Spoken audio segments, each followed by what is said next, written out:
না, আপনি কোনো যদি ক্রাইম করে থাকেন, আপনি চাইবেন সেখান থেকে আপনি বেঁচে ফিরতে। আপনি ক্রাইম করলে আপনি কোনো না কোনো প্রমাণ ছাড়বেনই। বাংলা একটা প্রবাদ আছে, চোরের 10 দিন গৃহস্থের 1 দিন।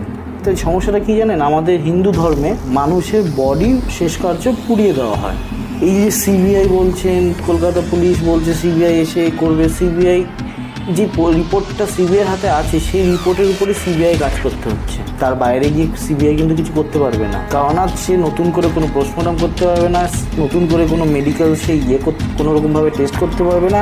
হ্যাঁ, সে কি করতে পারবে, কিছু ফরেন্সিক টেস্ট করতে পারবে ওই প্লেসটা। কিন্তু এতদিনে আরজি করার মতন একটা জায়গায়, ওই রকম প্লেসে কত লোকের পা চলে গেছে, কত লোকের হাত চলে গেছে, কত লোকের কত রকমভাবে কফ থুতু সব রকমভাবে গেছে। এক্স্যাক্ট এভিডেন্সটা পাওয়া আর সম্ভব নয়।